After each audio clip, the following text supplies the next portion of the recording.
मध्य प्रदेश मंत्री परिषद की बैठक मंगलवार को हुई। सीएम डॉक्टर मोहन यादव की अध्यक्षता में इस मीटिंग में कई अहम प्रस्तावों को मंजूरी दी गई। मंगलवार को मंत्रालय में मुख्यमंत्री डॉक्टर मोहन यादव की अध्यक्षता में राष्ट्रीय गीत वंदे मातरम के सामूहिक गायन के साथ कैबिनेट की बैठक प्रारंभ हुई, जिसमें कई अहम प्रस्तावों पर चर्चा करने के बाद मंजूरी दी गई। बैठक खत्म होने के बाद कैबिनेट मंत्री चैतन्य काश्यप ने बताया कि गेहूं और उड़द किसानों को बोनस, कर्मचारियों, पेंशनर्स के लिए 3% महंगाई भत्ता, पचमढ़ी को ग्रीन डेस्टिनेशन का दर्जा, विभिन्न विभागों की योजनाओं की निरंतरता और गुड गवर्नेंस के लिए नई इंटर्नशिप योजना जैसे फैसलों पर कैबिनेट ने मुहर लगाई। मुख्यमंत्री डॉक्टर मोहन यादव की अध्यक्षता में हुई इस बैठक में ईएसआईसी अस्पतालों के स्टाफ की उपलब्धता के लिए भी राज्य सरकार ने स्वीकृति प्रदान की है। पिछली बैठक तो भगोरिया पर्व को देखते हुए बड़वानी के अंदर की गई थी और जिससे भगोरिया को एक राष्ट्रीय पहचान भी प्राप्त हुई है। आज की बैठक में महत्वपूर्ण मुद्दे जो थे वह एक तो जो 10 आईएएस के टॉप 10 टॉपर्स आए हैं, उनमें से 2 युवा हमारे मध्य प्रदेश के आए हैं, इसलिए उनको हमने शुभकामनाएं भी दी। मुख्यमंत्री जी ने उसका उल्लेख भी करा कि हमारे प्रदेश के युवा लगातार प्रगतिशील हैं। इसी के साथ में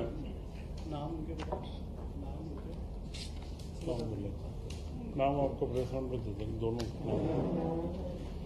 सब्जेक्ट का नाम। इसी के साथ में इस बार गेहूं उपार्जन में जो 2585 रुपए का केंद्र का मिनिमम समर्थन मूल्य था, उसमें मध्य प्रदेश सरकार ने पहली बार 40 रुपए का बोनस जोड़ करके और उसे 2625 रुपए में खरीदी करने का निर्णय लिया है। यह कदम जो हमारे घोषणा पत्र में 2700 रुपए का कदम है, उसमें यह क्रमबद्ध बढ़ने की शुरुआत हुई है और इसी के साथ में उड़द के ऊपर 600 रुपए प्रति क्विंटल की दर से बोनस देने का भी निश्चय किया गया है। कृषि वर्ष को इस बार मनाना भी है। कृषि से संबंधित सारे साल भर के कार्यक्रम तैयार हो रहे हैं और जिसमें विभिन्न क्षेत्रीय स्तर पर भी खेती को बढ़ावा मिले, वह पूरे प्रदेश के अंदर नई उन्नत तकनीक के साथ में खेती बढ़े, इन सब के बारे में लगातार योजनाएं बन रही है। परंतु जो हमारा मुख्य ध्येय है कि किसानों को उनकी उपज का पूरा मूल्य मिले और उसी के अंदर पूर्व में भी भावांतर योजना सफलतापूर्वक मध्य प्रदेश में जो लागू की गई है, इस बार गेहूं उपार्जन का भी पूर्णतया जो भाव वृद्धि करके हमने दिया है। इसी के साथ एक महत्वपूर्ण विषय था स्वामित्व योजना का, जिसमें 46 लाख परिवारों को चिन्हित किया गया जिनके पास में कोई अपने स्वामित्व के दस्तावेज नहीं है। उनके चिन्हांकन के पश्चात राज्य सरकार ने निर्णय करा कि उनका जो रजिस्ट्री जो करवाई जाएगी उसका स्टाम्प शुल्क माफ किया जाएगा। तो 3000 करोड़ के करीब का उसका भार राज्य सरकार पर आ रहा है, परंतु निःशुल्क वे रजिस्ट्रियां करवा करके राज्य सरकार अब उसका प्रारंभ करने जा रही है कि उन 46 लाख लोगों को उनके स्वामित्व के दस्तावेज प्राप्त होना चालू हो जाए। और इस संदर्भ में ही पिछले दिनों एक और महत्वपूर्ण घटना हुई है, जिसमें पचमढ़ी को जर्मनी के द्वारा ग्रीन डेस्टिनेशन के रूप में सर्टिफाइड किया गया है। तो यह मध्य प्रदेश के लिए उपलब्धि है और पचमढ़ी के विकास के लिए वहाँ के साडा प्लान को और इनको हम पूर्व में ही हम आगे बढ़ा चुके हैं। तो भविष्य के अंदर जो हमारा वन क्षेत्र है और उसी के साथ में पचमढ़ी एक ग्रीन डेस्टिनेशन के रूप में पर्यटन का बड़ा केंद्र बन पाएगा, इसके बारे में हम लोगों ने चिंतन किया है। और आज करीब करीब 7 विभागों की विभिन्न योजनाओं को निरंतरता की, जो 2026 से लेकर के उनको 31 तक का आगे करना था, उनकी निरंतरता बढ़ाई गई है। उसमें करीब करीब 33,240 करोड़ रुपए की मंजूरी 5 साल के लिए दी गई है। ये 7 विभाग की योजनाएं पूर्व में स्वीकृत भी है। इसमें मुख्य रूप से जो योजनाएं हैं इनको कंटिन्यूटी दी गई है। ऊर्जा विभाग की RDSS योजना है, उसी के साथ में इनके जो राशि है RDSS की जो राशि के राज्य द्वारा दी गई है उसे अंश पूंजी के रूप में परिवर्तित भी किया जाएगा। इन योजनाओं में महत्वपूर्ण योजना है कि निःशक्त व्यक्तियों को प्रोफेशनल टैक्स वृत्ति कर से पूर्व में छूट दी गई थी, उसे अभी वापस से अगले 5 वर्ष के लिए कंटिन्यूटी दी गई है। और बाकी वित्त विभाग की पब्लिक फंडिंग की जो छोटी योजनाएं हैं, वेतन भत्ते, वो सारे उनके बारे में आगे करा गया है। इसी के साथ में मध्य प्रदेश ग्रामीण संरचना सड़क विकास अधिनियम के अंदर जो राशि खनिज अधिभार की एकत्र होती है, उस राशि को अंतरण करके और उसका उपयोग करने के लिए और उसकी जो इस योजना उसकी निरंतरता दी गई है। पंचायत ग्रामीण विकास के तहत परिसंपत्तियों के संधारण के लिए और मरम्मत और योजनाओं की निरंतरता दी गई। साथ इस तरीके की सभी योजनाओं में पंचायत ग्रामीण के 7 योजनाएं हैं। पोषण शक्ति,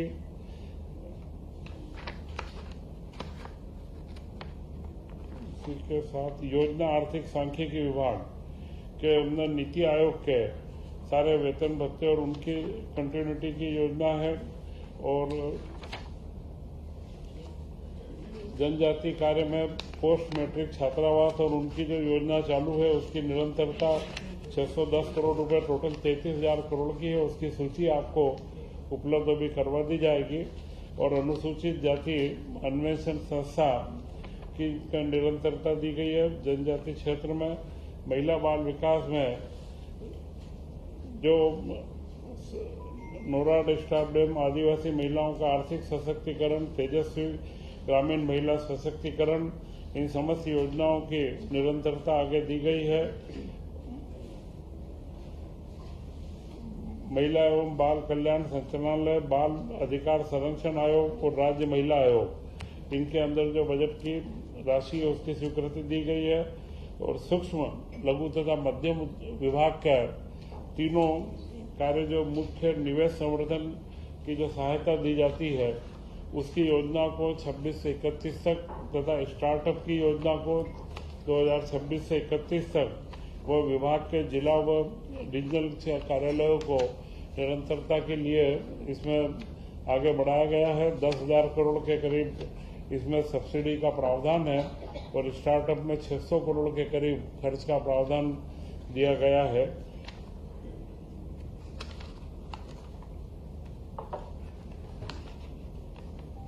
इसी के साथ में ESIC के 3 हॉस्पिटल मेहर, निमरानी, ये 3 अस्पतालों के बारे में कैमूर, कटनी का, इनको वहाँ पर स्टाफ की उपलब्धता को केंद्र सरकार इनके भवन बनवा रही है, स्टाफ की उपलब्धता राज्य सरकार को करना है, तो यह स्वीकृति दी गई है। और भी आगे भविष्य में राज्य बीमा निगम के माध्यम से जो केंद्र से मिलता है तो उसमें स्वास्थ्य विभाग से आपस में कोऑर्डिनेशन करके और आगे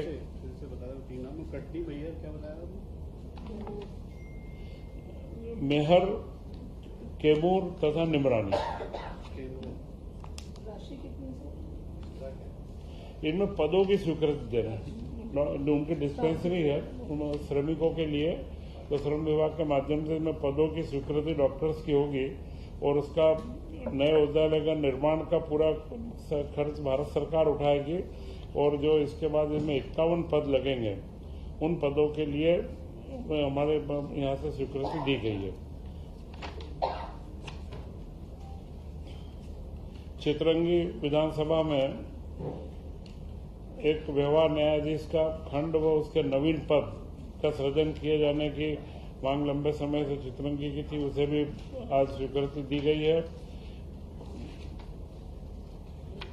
एक जिला एक उत्पाद, कुटीर ग्रामोद्योग विभाग, यह बड़ा महत्वपूर्ण क्षेत्र है कि वन डिस्ट्रिक्ट वन प्रोडक्ट में जो हमारे परंपरागत उत्पाद हैं और जो वहाँ के कारीगर हैं, उनके जो नीतियाँ बनी हुई है, उनकी निरंतरता की भी आज मंजूरी दी गई। और उसी के साथ में मुख्यमंत्री जी की मंशा है कि इन उद्योगों को अब वर्तमान समय में आधुनिकीकरण भी किया जाए। तो उद्योग विभाग और कुटीर लघु उद्योग विभाग मिलकर के इन प्रोग्राम को, इनके कार्यक्रमों को आगे बढ़ाए और इनके अंदर जो भी सहूलियतें हो सकती है, क्योंकि समय के साथ में बदलाव काफ़ी आए हैं, इनके टेक्नोलॉजी डेवलपमेंट या इनके टेस्टिंग की लैब की स्थापना हो या कोई कॉमन फैसिलिटी हो, तो इन सब के लिए एमएसएमई, उद्योग विभाग एवं ग्रामीण कुटीर उद्योग के विभाग के माध्यम से तीनों को संयुक्त रूप से योजना बनाने के बारे में भी आज निर्देशित किया गया है, जिससे वन डिस्ट्रिक्ट वन प्रोडक्ट में, जैसा ये सीधी के अंदर दरी एवं कारपेट, दतिया में गुड़, अशोकनगर में चंदेरी हैंडलूम, भोपाल में जरी, जरदोजी, पर्स व जूट के उत्पाद, धार में बाग प्रिंट, सीहोर में लकड़ी के खिलौने, उज्जैन में बटिक प्रिंट। तो इनमें 37.5 करोड़ रुपए की डीपीआर तैयार की गई है कि इन प्रोडक्ट के विकास के लिए इनमें जहां पर जीआई टैगिंग की आवश्यकता है वो किया जाएगा, या जो टेक्नोलॉजिकल सपोर्ट की आवश्यकता है उन सारी योजनाओं की निरंतरता की इसके अंदर निर्णय आज किया गया है। इसी के साथ आज के कैबिनेट में मुख्यमंत्री मोहन यादव जी ने एक महत्वपूर्ण योजना की शुरुआत भी करी है। वह जो निर्णय हुआ है, यह गुड गवर्नेंस के बारे में एक निर्णय है कि मुख्यमंत्री young interns governance good governance scheme, मुख्यमंत्री के नाम से यह यंग इंटर्न्स के लिए स्कीम रहेगी। इसमें हर ब्लॉक के अंदर मुख्यमंत्री young interns for good governance programme, CMYIGGP, chief minister young intern for good governance programme.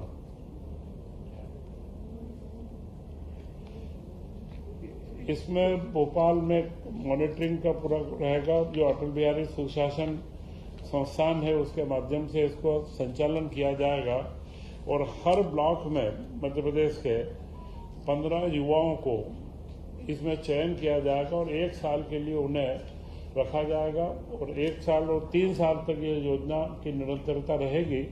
इसमें उन युवाओं के माध्यम से डिजिटाइजेशन के माध्यम से सारे आंकड़े एकत्र किए जाएंगे, वर्तमान योजनाओं के भी, और उसका असर क्या है, सामाजिक असर और जो इम्पैक्ट क्या है उसके बारे में स्टडी करने के लिए आंकड़े भी उपलब्ध होंगे। कौन सी शासन की योजनाओं में क्या दिक्कतें आ रही है वह फीडबैक भी मिलेगा।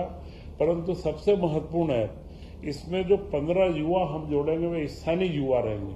उन क्षेत्र के जो युवा हैं जिलों के, उन्हीं युवाओं को इसके अंदर जोड़ेंगे।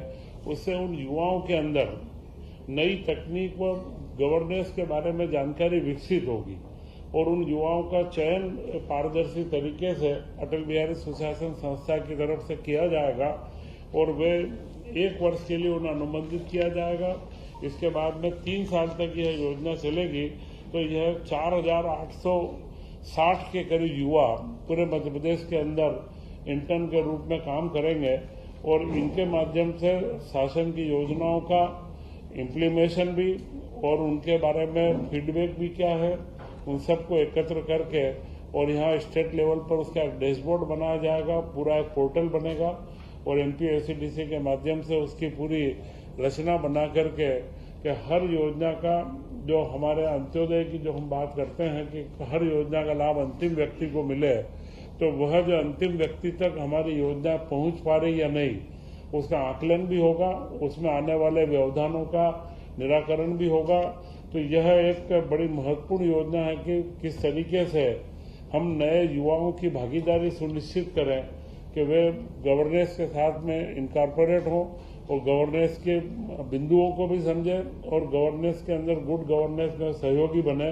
तो यह एक महत्वपूर्ण योजना हमारे मुख्यमंत्री जी ने जो यहाँ से प्रारंभ करी है, मैं ऐसा मानता हूँ ये पूरे देश के लिए एक नया उदाहरण होगा और जिससे हम मध्य प्रदेश में सुशासन की स्थापना की ओर हम आगे बढ़ेंगे। तो ये सारे जो बिंदु हैं ये आज के पेमेंट उनको मानदेय के रूप में 10,000 रुपया प्रति माह एक युवा को दिया जाएगा। ब्लॉक में 15, टोटल 4,865 युवा पूरे प्रदेश में लगेंगे। ये हर ब्लॉक के अंदर ये प्रदेश के पूरे हर ब्लॉक में 15 युवाओं को, स्थानीय युवाओं को इसमें जोड़ा जाएगा। उसके मापदंड किए जाएंगे, उनके पारदर्शितापूर्ण एक व्यवस्था बनाई जाएगी उनके सिलेक्शन की, चयन प्रक्रिया की, और वे युवा गवर्नेंस को समझे और साथ में डिजिटल सिस्टम से फीडबैक देने के अंदर सक्षम हो, सर्वे के अंदर भी सक्षम हो और शासकीय योजनाओं को जनता के बीच में अवेयरनेस प्रोग्राम चला करके वो आगे बढ़े। ये सारे कार्य उनसे करवाए जाएंगे और 3 साल तक बाद में एक साल के उनमें नियुक्ति की जाएगी।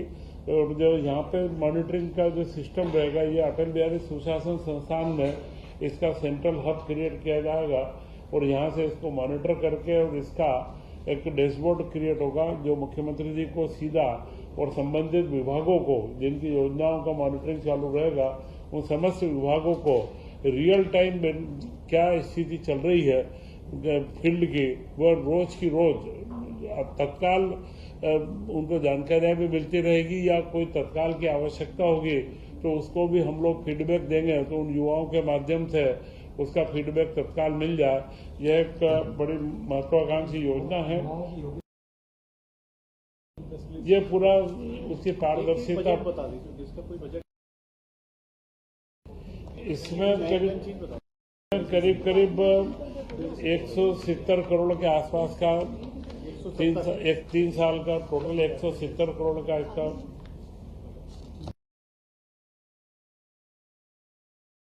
अटल बिहारी सुशासन संस्थान गुड गवर्नेंस का आर्थिक सांख्यिकी विभाग में आता है वैसे, पर अटल बिहारी सुशासन संस्थान अपने आप में ऑटोनोमस बॉडी है, वह स्वतंत्र रूप से इसका संचालन करेगी क्योंकि वहां पर गवर्नमेंट के नीति विषयों के ऊपर भी और सुशासन के ऊपर लगातार अपना ये काम हो रहा है। आप लोग जब भी वहां पर जाना आना रहा होगा, एक अच्छा संस्थान है और उसी के माध्यम से इन युवाओं को ट्रेंड भी किया जाएगा जिससे युवाओं का भविष्य भी बनेगा। हर ब्लॉक में 15-15 युवा आधुनिक सर्वे सिस्टम और सरकारी तंत्र और उसकी योजनाओं के साथ में अवेयर होंगे। यह इसके अंदर 2 कार्यों का समावेश है और शासन को फीडबैक भी मिलेगा। तो यह योजना को लागू करने का निर्णय लिया गया है और मुख्य रूप से अगला अभी तो 5-7 दिन बाकी है, परंतु नया वर्ष गुड़ी पड़वा का आ रहा है। मैं आप सब लोगों को भारतीय नव वर्ष की बहुत बहुत शुभकामनाएं देता हूं और